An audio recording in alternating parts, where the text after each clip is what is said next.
I named this ability grouping is not ability grouping anymore. And basically, I want to talk to both parents and teachers. I don't know how many of each of you are out there, but we'll try to get this all to come together in terms of it. Now let's go into what I meant by that. Now I have to be able to move to the next slide. Can you see it all right? I'm giving you some definitions here. So basically, when we talked about ability grouping, before the last few years, ability grouping could be any kind. It could be a group of kids with high potential who weren't performing, a group with high potential who were performing. But we kind of mixed it all as this one term called ability grouping. I've done many meta-analyses and meta-syntheses over the years on our grouping literature in gifted land, and very often it was hard to tell what they meant by the ability groups. Sometimes it was an IQ score, and that's what I think we would call ability grouping. That it really can be defined as an instructional management strategy that identifies learners by their intelligence or cognitive reasoning scores, and then places them together for learning, either full-time or part-time. So an example of that might be a pullout for high IQ learners that works on critical thinking or critical skill development, but not necessarily an advanced math class, right? So it's taking their intellectual potential and trying to develop it in some way. Often we taught creativity, we taught creative problem solving, critical thinking. We might do reading, we might do a mythology unit or something like that. But basically we're looking at kids that were identified by their ability scores in some way.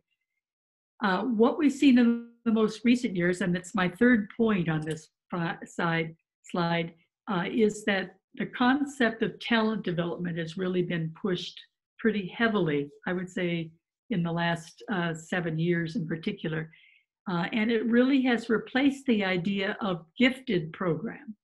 So now we may talk about gifted services, but we're more likely to see them talking about, if you look at their goals, talent development services. How can we take the kids who are doing remarkably well in mathematics and move that talent forward, move it beyond grade level, whatever we need to do to really keep that high talent moving along. So that has brought about this idea of achievement grouping, and that would include any instructional management strategy that identifies their learners by their achievement test scores, whether they're commercial tests that are being used, whether they are teacher-made tests, whether they are state-adopted assessments. And basically those kids are then, if they are in that high achievement group, and I'm going to call them the high achievers, they are probably going to have accelerated specific subjects in the areas where their talents lie, in lieu of a regular class in math or language arts or science. So I hope this is clear. I'm going to show a lot of charts now that talk about HA. And when I say HA, I'm talking about high achieving. We'll come back to this idea about what we do with those kids who are not high achieving but have the potential to achieve when we get through this. But keep looking. If what you're looking for is ability grouping, keep looking about where that could actually happen with each of these grouping options that I'm going to show you. The research that you're going to see, I think I'll move to the next slide, is based on a recent meta-analysis that I'm doing with a colleague over in Australia. And what we've done is we've done the most updated meta-analysis of all of the grouping studies on achievement grouping, because that's really what I think almost every study we've had is basically in that category. We found over 300, I think, maybe 323 studies. And we have gone through putting them in different areas, different kinds of grouping, and then calculating what we call the effect size. So in other words, what I say here is a statistic that you calculate for each study that you found, and then you average them together to see how powerful or weak that strategy is in producing results for learners, whether those are academic results or affective results. And basically that statistic is commonly called ES, capital ES. So I'm not going to actually give you the numbers for the effect sizes. What I'm going to do is translate whether the effect size is strong, moderate, weak. There's nothing there. It makes no difference whether kids are grouped or not. So you're going to look at all these effect sizes. Now, what do I mean when I say strong? I'm talking about an effect size of, say, a 0.80, and that could be a plus or a minus. If it were a minus, it would say the kids who weren't grouped are they're doing better than the kids who are grouped. You're not going to see too many minuses tonight when we come to grouping, but just so that you know it can go both ways. And both ways are telling us something. Don't use it if it's a minus 0.80. Do use it if it is a 0.80. Like I said, I won't give you the numbers tonight, but that would be strong. Now, what does that 0.80 mean? If you think about it in terms of achievement, a 0.80, if we said that was a percentage, would mean that kids who were in that particular grouping option were making 1 4/5, 0.80, right? You can reduce it 8/10 to 4/5, right? 1 4/5 years progress in 1 year's time. So we'd say, boy, that's a big difference, right? We probably want to consider this one. There'll be other things we need to consider, but certainly that would be. So you're going to see some of these different forms of grouping that say strong academic or strong social or strong psychological. And then you've got an effect size around a 0.40 plus or minus, which we would call a moderate outcome. And again, 0.40, that's 1 2/5 years growth in 1 year's time, right? Not bad. So moderate is also good. And then you've got the 0.20 level, which is more of a small positive or negative outcome.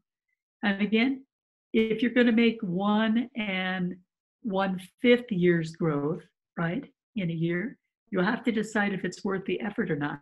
But certainly if you add those up over time, and many of our multiple year studies have shown that it accumulates over time, you don't just make it 1 year for most of the grouping options. So again, that might still be something you keep in your pocket as a way that you might do it, because it is going to create something. Certainly not as much as the 1 4/5, but still it's better than nothing, right? Better than not doing anything at all. And then you've got the 0, which means don't go to the effort. What you're doing is no better than what you were doing before, right? So are you okay with the statistics part of this? I hope so. I'm sure Elizabeth's going to tell me if it's not working. It's amazing. I'm excited to hear what types of grouping yield what kind of results. Okay, now when you look at it, this comes down to the first question that it was sent through to Elizabeth, and that is, what's the best way to group?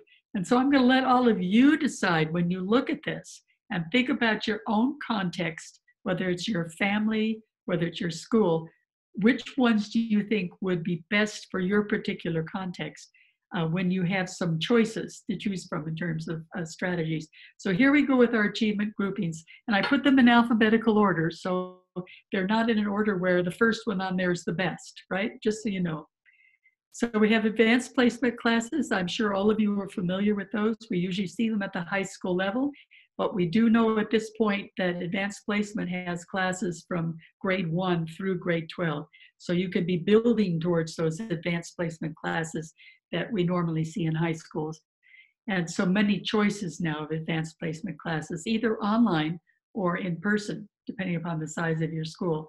So obviously your kids are participating in college level coursework while they're still in high school.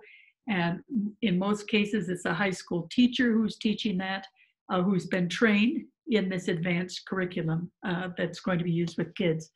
And kids, if they're successful on the National Advanced Placement Test, will receive college credit for their work. They can enter at a more advanced level in the subject area if that's your area, or if it's a required course, they may be able to not take any more in that area if they're not interested in that area and just did well in the AP test. You can see here, there were 20 studies. All of these are since 1990, so we tried to be recent. I've already done one from 1867 to 1990. So we're just looking at the ones since 1990. 20 studies on advanced placement in this period. And you can see I bold-faced strong academic. So we see extraordinary progress for these kids beyond what 1 year's growth in a regular class in that area would go.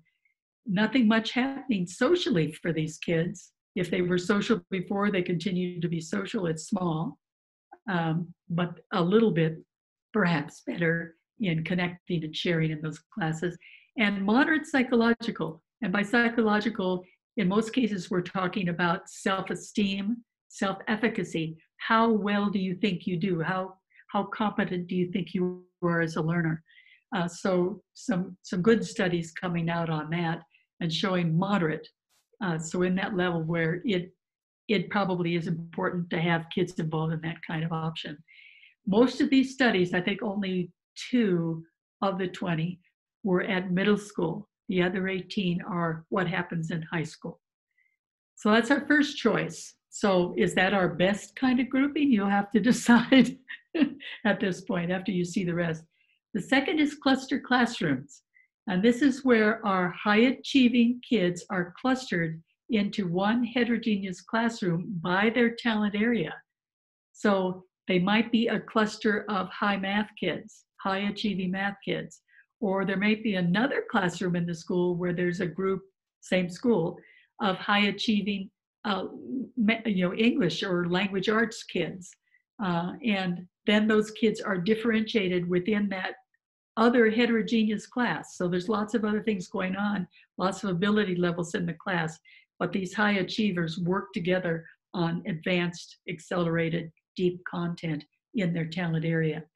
In some cases, you have kids who are really high achieving in, say, both. If you had math and reading in the same school, high in both. So it's going to take some coordination of schedules with the two teachers that have the talent clusters to make sure that those that need to be in both get the opportunity to be advanced in both. We have 15 studies on that, and all but 2 are at elementary level.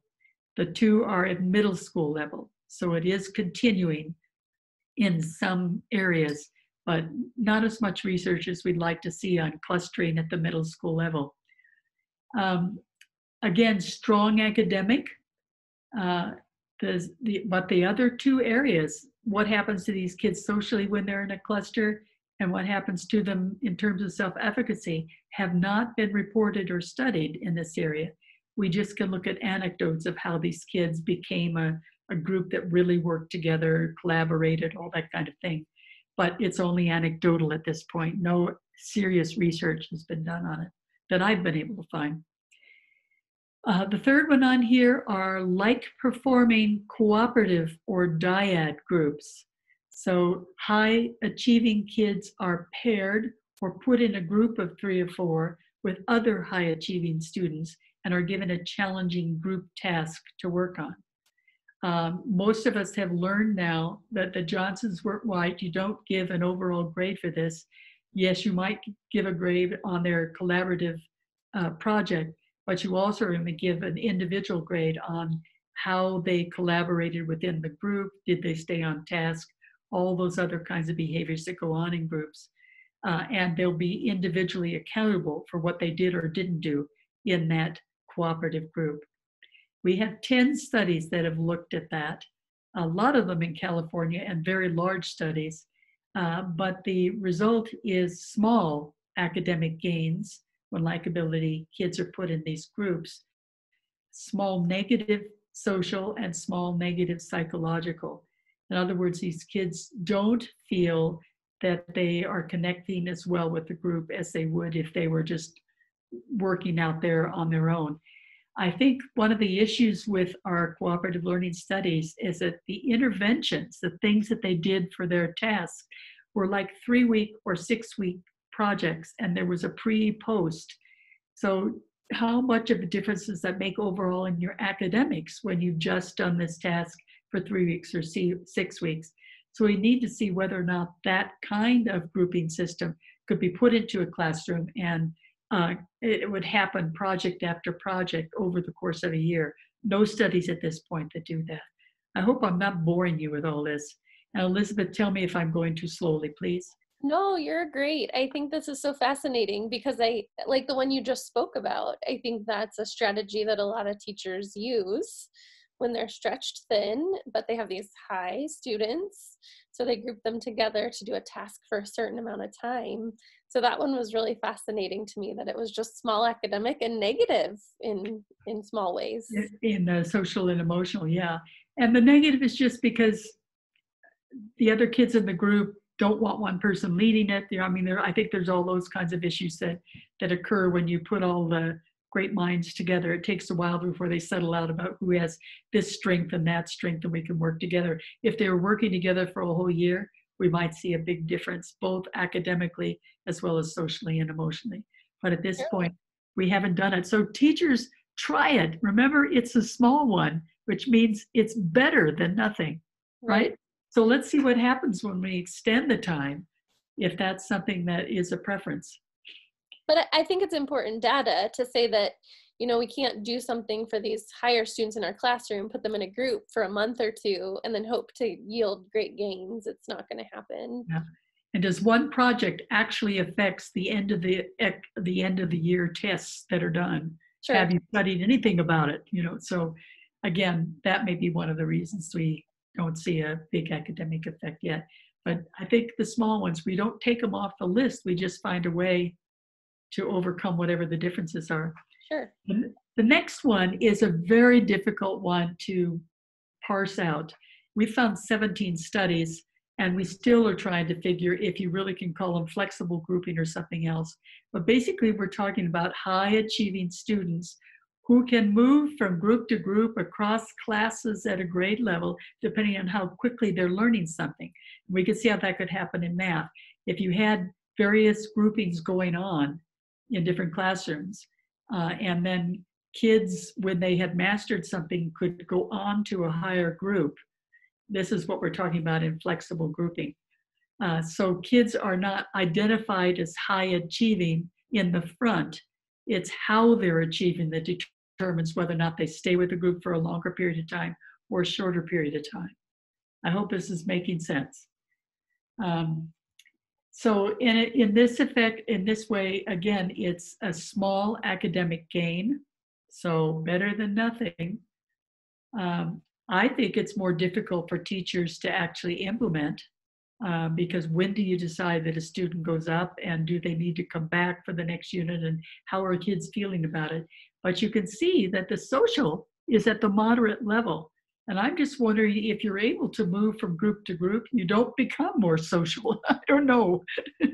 But it's kind of interesting to see that. But there is a strong negative psychological effect. So it may be that the kids themselves are not understanding why they're moving from group to group.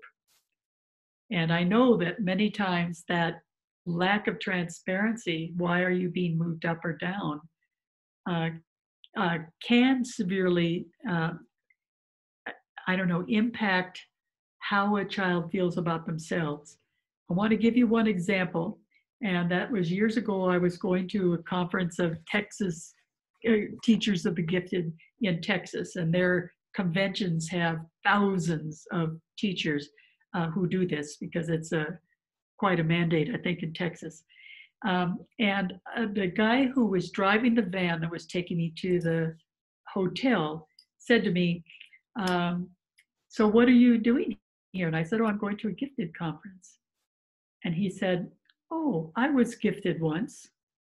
And he's driving the van. And I say, well, tell me about it. And he said, well, when I was in school, what they did is they would give me really hard work to do, and they'd send me off to do it. And I figured they did that because I was so stupid, right?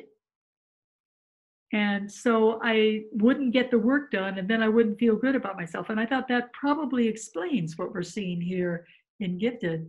And I don't know what we do about that, but I think the transparency, the reason why decisions are being made, is really important if kids are going to move around flexibly. So I hope I've made my point here. I don't know. Let's move on. We're into the H's now in terms of alphabet. So we have honors classes. And as we've looked at the research that's happened in the last few years, 16 studies, almost all of them are at the high school level. In fact, I think all of them are. This is where high ability learners are offered an advanced curriculum in separate courses, probably in a regular school. So there's an honors classification put on the course, and the curriculum is advanced. Like I said, all the high school studies, moderate academic. And I think part of that is in the last few years, we have increased the number of kids that we call high achieving. And most of the studies in here have 25 to 30% of the population in a school available, or they are eligible to take honors classes. And I think what's happened is we've had to slow down the advancement, the acceleration in those classes over the years. I'm not saying it's bad. A moderate academic gain for our top 25% isn't all bad, but we don't get the strong academic effect from it. But that doesn't mean that it isn't a good option to try. Social has not been studied, but the psychological, the self-efficacy has, and you can see that it's pretty darn good. It's moderate. So honors classes. Has anybody picked out their best grouping yet? What's the best way to group kids? I hope not, because we have more to come.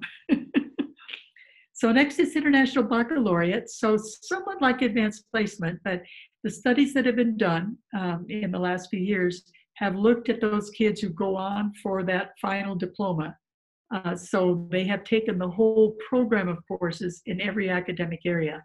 So high achieving kids placed in these subject areas and offered college credit if they're successful on the international exams.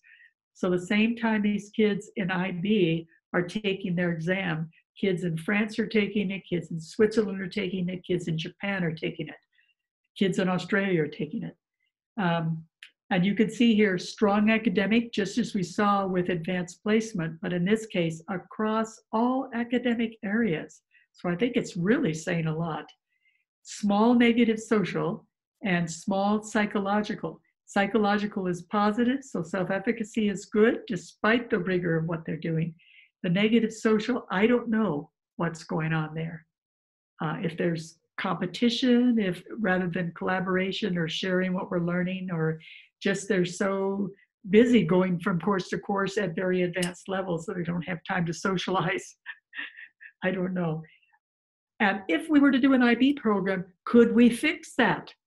We could, right? We could have a small group that worked on those social issues or created more collaboration rather than individual work in the actual curriculum. So don't give up on that. Let me know, am I getting too dark, Elizabeth? I can turn on the light. It is starting to get a little dark, but it's up to you. I think I'll do it. Just let me leave for just a second. I'll turn on the light. No worries.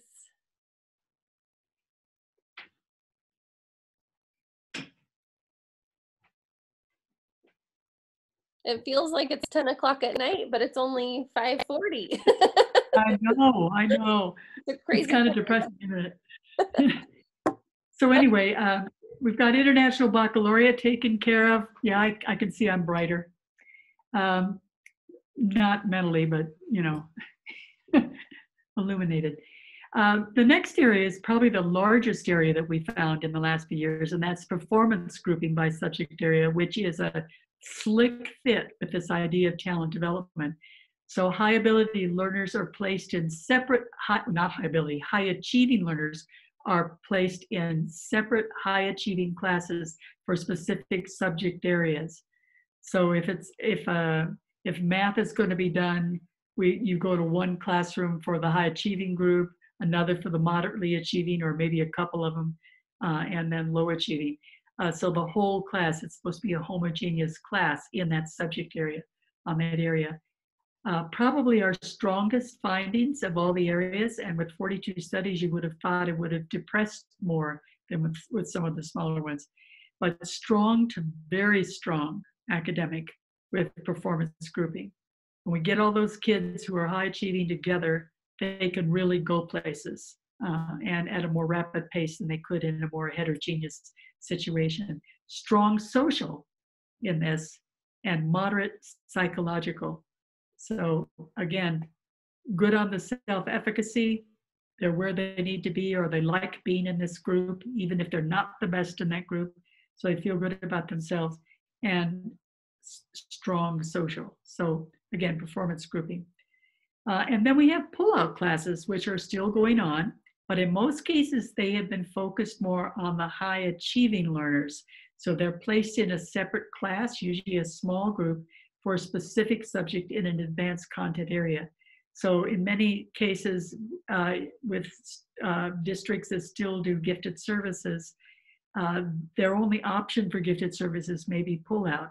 But the teacher who is the high achieving pull-out teacher is great in math, so it's going to be the math talented kids who come to this pull-out and have their curriculum extended rather than all the kids. And maybe we do a literature unit, and then we do a math unit, and then we do a science unit, and then we do critical thinking skills, which we used to do, but now it's much more high achieving oriented. I found 9 studies since 1990, so not a whole lot. Moderate academic, so it is impacting, when you do it by this area, it is impacting their growth in that specific subject where they're talented. Small social, which is surprising, and slight, which means close to 0, psychological. So it's not doing a whole lot for self-efficacy. It's not really doing a whole lot for social, even though one would think if you were in this small group that you would have that chance to really get to know the kids around you. But in many cases, it's something that doesn't happen every day. It's just happening 3 times a week or something like that. So maybe there isn't that much of a chance to really find out what everybody can do and find out how you're connected with the group. I think you just addressed this, but a question came in. What's the difference between performance grouping by subject and pull-out classes? And you just said pull-out classes may happen a couple times a week versus this is the class that you've been placed in for the school year. And usually with pull-out classes, we're talking about a smaller number. So they might say, well, I'm only going to take a pull-out of 10 kids, right? Whereas a whole class might have 30 in it, right? Of the higher performers. You would think with the 30, you wouldn't get the same opportunities that you would in the pull-out class with a smaller number. But I think it's a time issue too. It doesn't, in most cases in the studies I've read, doesn't happen every day.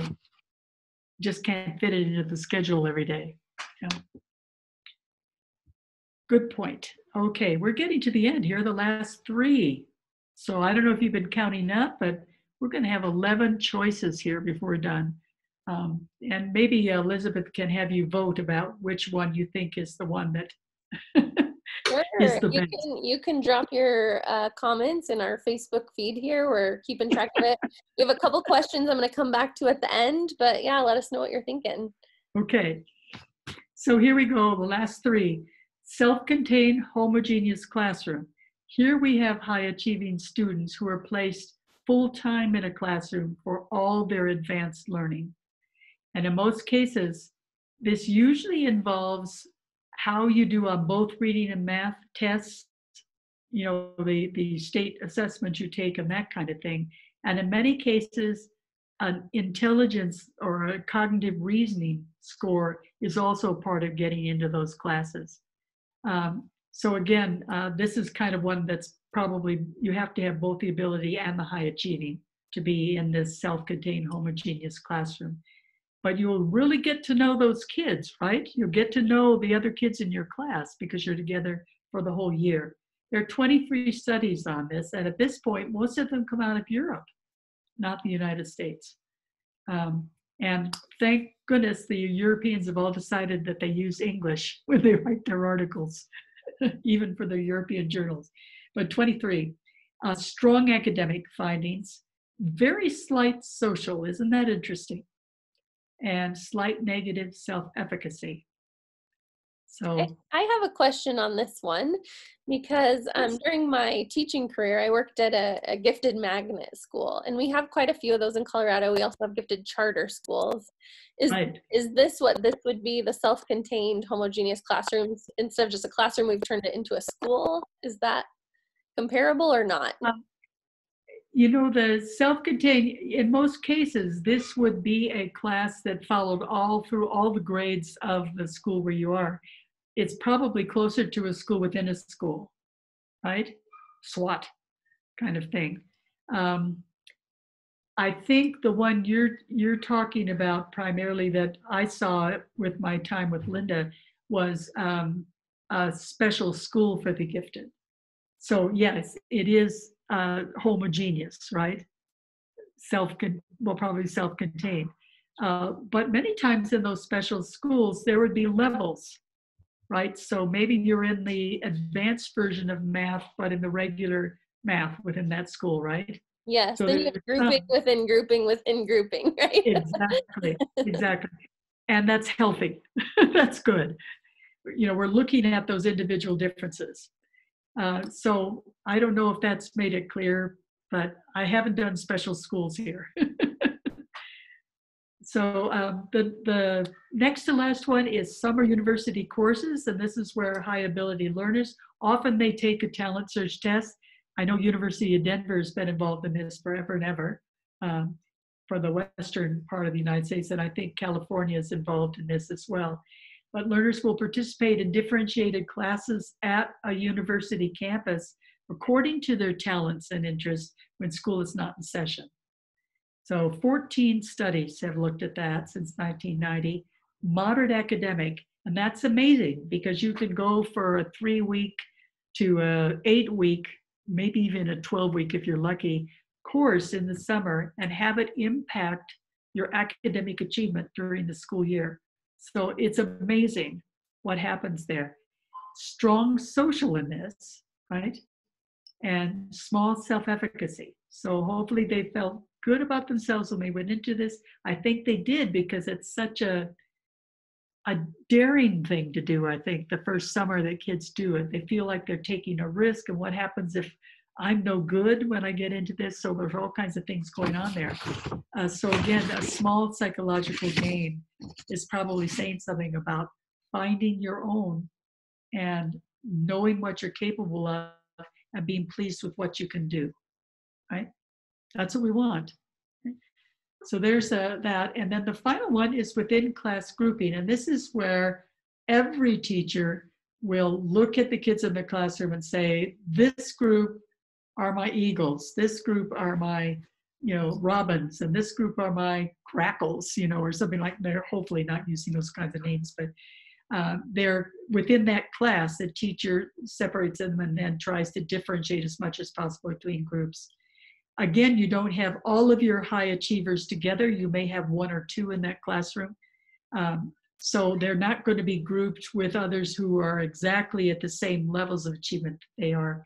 So as you see with the 16 studies, small academic from this. The social has not been studied, nor has the psychological since 1990. So a lot more to find out what happens within class grouping. I know my first teaching assignment was in the San Diego School District, and I had a 1-2 class, right? And that was quite common in California at the time I was doing that. And in that class, what they did is they gave me the more average second graders, and they gave me their brightest first graders. And their thought was, you could do your within class grouping, and your first graders and regular second graders can be in the high group, the average group, and the group that need more support. And it didn't work because the first graders with these fine minds were thinking so much more deeply, and the other second graders who might be reading at that level didn't understand what was going on. So I ended up with 6 within class groups, right? For both math and then for reading. And the groups change from thing to thing, but again, I can kind of see why there might be a small academic. Now this comes down to your group and what they're thinking now are what's the best way to group kids. Any comments on that, Elizabeth, at this point? I think people are afraid to put it out there just yet, but I will tell you that personally, I was pretty impressed by the performance grouping by subject area. It seemed to be really impactful in all three areas. So I was pretty impressed by that one. If I was still in the classroom, I would really think about how to create that. Oh, and that ends up being a whole school decision, doesn't it? Definitely. And one of our viewers, yeah, there's all kinds of issues with getting it set up. I think that a lot of your schools were doing that kind of thing when I was there, and that was I think it was 1995. I was working with Linda, and I think schools were doing that at this point. I still see a lot of that going on in schools. We certainly see it when we get to high school. Sure. Middle school has kind of changed over the last few years, probably the last 20 years, so that they don't want to see those kind of groups designated. Sure. They're more likely at this point to look at cluster grouping, a small group that isn't a whole classroom. So we're seeing some changes in philosophy at the middle school level, but high school and elementary school seem to be the places where we're more likely to see that happening right now, I think. Sure, and we just need to get your data in their hands so that they can make the best choices. One of our viewers, Melinda, said she's currently finalizing her school's blueprint for gifted education, and she said that your meta-analysis is presented in such a clear, cohesive, accessible way. It's really helpful in helping her solidify and confirm her direction. So I agree. Let's get your study in the hands of some top people so that they can make better choices for our gifted children. I will tell you that this is brand new. I haven't even had a chance yet to publish it as a serious article. I'm just showing you what our Excel data sheets show at this point. Sorry to interrupt you. No, that's wonderful. Our CAGT viewers are getting a sneak peek at what's to come. So we're excited about that. They've got the first word on it. The first word on it. So we're going to sound really smart when we go share it with people. We did have a couple of questions come in. Kelly wanted to know, she said, I'm curious about the makeup of cluster classrooms studied at the elementary level. Were the cluster classrooms more traditional with a small cohort of high ability kids inside a traditional classroom, or classrooms with only high ability students? Were these same students placed together year after year? The kids, I think, had to qualify. I mean, the studies that have been done had to qualify year by year. So if they weren't doing well in a cluster, not achieving at the high levels that were expected in a year, they might not be in that cluster the next year. I think probably, and I put it in the references at the end, a couple of slides further along, a book that came out in 2018 by Dina Brulis and Karen Brown. They're here in Arizona, in one of the larger districts in Arizona, and both of them have done their doctorates on cluster classrooms. Now they have figured out how to lay out so that there's a fairness to teachers in terms of high achieving, moderately high achieving, that kind of thing. And what they've done is usually there's a cluster of kids who are formally identified as your high achieving, and they are placed in a classroom. But that particular teacher doesn't have the other kids who really work hard, and in some cases might be a part of that high achieving group, depending upon the unit or what's being studied. And then that teacher will have some special ed and have some kids who are in the low average. So what Brulis and Brown have done is identify 5 different groups of achievement going on. And then if you looking at the number of classrooms you have, the high achievers are all together, but everything is flexible or moving. So the ones who are next by, who work hard, can be in that higher group, or if they're not working hard, they can go to the low average group. So there's some flex that happens, and each year you kind of rearrange these kids in terms of their performance the year before. Uh, to me, it's the fairest thing because the teachers who are, more likely to have the low average, not that they weren't in that class with the high achievers, there were some there, but the ones that have the low average kids and the kids who were average and working hard um, have fewer groups to work with in a classroom. So no one has more than 3 or 4 different differentiations that have to happen in their classroom. And I know teachers are trying to do that on an individual basis now with kids, which is an absolute nightmare, I would imagine. I can't imagine. I don't have the energy anymore to do that. But I think, getting in contact, reading their book, it's very clear. Half of the book shows you how you manage this because all of grouping is an instructional management strategy. It doesn't say a lot about what you're doing once the kids are grouped. I'm going to talk about that on the next slide. But in this book, the other half of the book are the things you can do, the depth that you want in these different groups. So it's a wonderful manual really for teachers at this point. I wrote the foreword for the book. I was just so impressed. And it's available through Free Spirit Press. Awesome. Do you want to go to that slide so we can see that info? We have a couple more questions. We're almost out of time. One person was curious, I think you mentioned it, but what are the date ranges of these studies? I think you said 1990 to anything current? 1990 to 2019. Okay, perfect. And then we had a question come in from one of our executive board members, actually, Michelle. She said, how does acceleration, both subject and whole grade, compare to these options? She's in a small rural area, which we have a lot of rural districts here in Colorado that maybe don't have, the ability to use a lot of these options, staff or, a lot of resources. So for rural thinking, how does acceleration, both subject and or whole grade, compare with some of these studies that you've looked at? Well, we're talking about another instructional management strategy here, acceleration. So again, I have a meta-analysis on that. We could do that as another one if you want. But there are 23 different ways that we can accelerate bright kids. There's no question that we have lots of choices there. I think that we need to invite you back then. I think if you're willing, we would love to hear about acceleration because I think that's another area of gifted education that's underutilized and it could be effective, and we'd love to hear your research on that. Okay, well, you decide if you want me to come back. I can certainly do that for you. Maybe you want to breathe for a little while before you go through another one of these intense, kind of content things. But I did want to look at what we saw here today.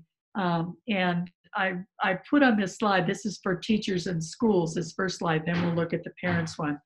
But if you're trying to make decisions when using effect size estimates, looking at a meta-analysis, I think you first look at the effect sizes that have been reported and determine for yourself whether that effect size is slight, small, moderate, or large.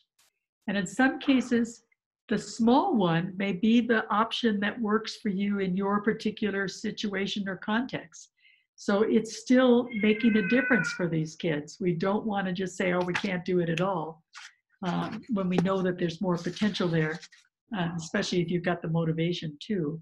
So look at it in terms of your own context. Would you say this effect size is something that would work well in your school? Maybe it's not strong or very strong because you don't have enough kids to do a whole performance group, at a grade level. So take one that could work in your school, and there's nothing to keep you from maybe getting better results than the meta-analysis shows if you really put your mind and your effort to it. Teachers are so creative. And then look at the reference list of the meta-analysis report. So again, if the meta-analysis is done, I have my big list that's happening now of all the ones that I just shared with you tonight. So look at the studies, and you could tell by the title of the study a little bit about whether this was a study for a metropolitan district or a rural district or a town, that kind of thing. So what are the ones that really look like yours, and then go back and read that particular study from beginning to end. Yes, put it by your bedside and it'll help you get to sleep right away, but you will get through that study after a while. And again, see if it's really a study that's similar to your context. Would you like to have those results in your particular school or district? And then try it out. Conduct your own action research in your own context and use the effect size that you saw in the studies, sort of whether or not your context meshes with those results. And if not, consider whether you're getting the results better than you were getting before your action research. If so, you're going to continue or improve on what you're doing. And if not, you'll go back to what you were doing before. So that would be my advice to teachers at this point if they want to take any of this on and a new project. I hope in some cases teachers are doing some of these grouping options and are feeling good about what they're doing. I think that's going to happen. Maybe you'll hear, Elizabeth. Now I want to look at parents, and I think we're trying to decide as parents if this achievement grouping really works. So the parent is looking for what's right for their child. And I think for parents, it's important to remember that achievement grouping is an instructional management strategy that a teacher uses to make it more likely that high achieving learners will have access to advanced, complex, deep, and broad content and skills. So it gets you there. It gets the kids organized in some way so that these other good things can happen. Then what goes on in the achievement group tells the real story. So what you didn't see in my meta-analysis was what happens when you're using an advanced curriculum with those kids in that group versus something you've made up yourself, that you think is high achieving for these kids. So again, the real story is the quality of the resources you're using. Are you using something like Beast Academy or the Michael Clay Thompson materials? And it also depends on the instructional quality of the teachers, right? How motivated are they to work with this high achieving group is one of the things. How ready are they intellectually to mesh with these kids that in some cases may be brighter than they are? I know I met a lot of those kids in my life. So again, the instructional quality of the teachers who implement the content and skill development. So that's an important part of it. And then to remember that a child in this achievement grouping perspective is placed and identified by their performance, not by the potential that they might have.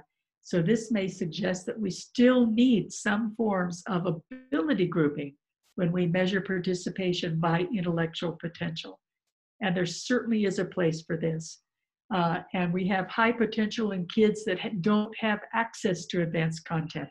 So those kids need to be moved into high achieving as soon as we can support them and give them the skills in place to go into those high achieving groups.